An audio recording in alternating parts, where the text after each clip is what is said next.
What is going on, my people? Welcome back to the channel for another album review. I'm your boy Nassim the Dream. Listen, if you're new to the channel, just go right on ahead and hit the subscribe button and hit the bells to always keep notified on my newest content. Today, I will be reviewing the new King Krule record, Space Heavy. Welcome to the 4th additional album from English singer, songwriter, producer, instrumentalist Archie Ivan Marshall, also known as King Krule. So it's been about 2 years since we got the last album from King Krule, the last one being You Heat Me Up, You Cool Me Down. In between this, the closest thing we really received to new material from King Krule is this stellar Midnight Sun remix by Nufil Yanyaz. And if you're not familiar, Archie is an artist I describe as one of the more immensely intelligent and low-key profound artists to hit indie rock in the modern day. And you really can't go wrong with the guy's style of rock music with great back-to-back records such as The Ooze and Man Alive. There's even some really great collaborations, including with Mount Kime, that I highly recommend you check out yourselves. But first, we are going to break down this newest chapter in King Krule's laboratory with Space Heavy, which is a widely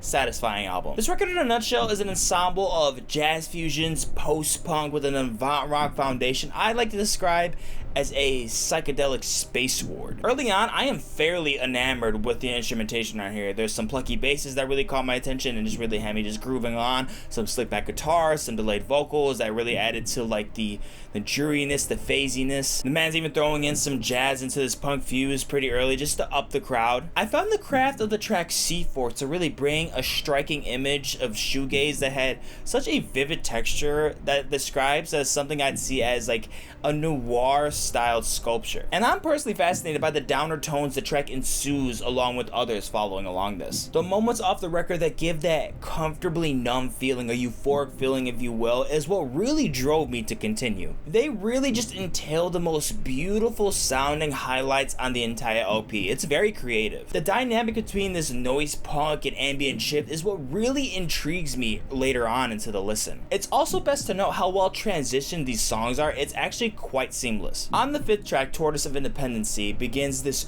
ramble in what feels into like some voyage across space and time with an infatuating psych rock progression. And by the time we get to the 7th placement, Flimsy, it starts to summon this portal that enters into this whole different transformation into the LP. The whole thing just starts to feel like it transcends into a whole different element as it goes on to this full-on punk groove that stays on the main focus for most of the part of the last leg of the record. And King Krule is nearly completing this album with 0 features, except one, and that's Ravinia on Seagirl. And man, does it stand out. It makes so much sense why King Krule really just picked one artist to feature, and this was a glimmering one. The subtle yet dreamy vocal chemistry is what really stands out brilliantly onto the song. I felt like it was such a smart decision to mostly go along with this track instrumentally with the workload while letting her take on the vocal leads with the majority of the track, because man, she shined on here. You'll start to notice some of the atmospheric changes on here, how some of it is high passed through these synthesizers that is just morphed into a wonderful design. And by the time I'm done with this, I'm just really thinking about that this really is something that presents as such an impressive artistic approach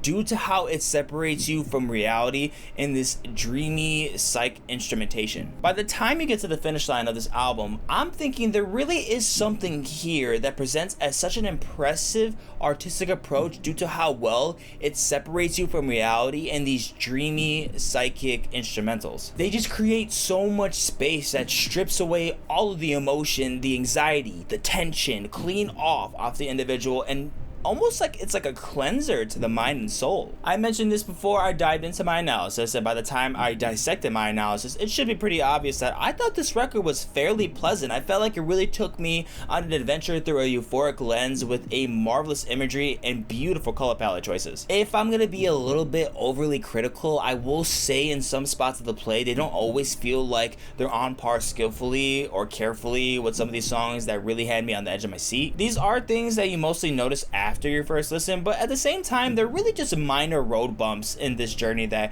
don't really come to memory after all the positivity that this record comes with. And I can assure you, if you're already a fan of past projects like Man Alive and The Ooze, you will not be disappointed with this album. I'm gonna give King Krule Space Heavy an 87%. Guys, as always, thank you so much for watching the video. If you enjoyed, go on to like, share, and comment down below of what you thought of this record. Do not forget to check down in the description for my separate tracklist ratings for the album, more videos, and also the links to my social media accounts so you can keep up with me on the daily. And I'm gonna catch you in the next one.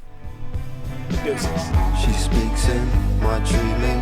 I take her waist within my hand.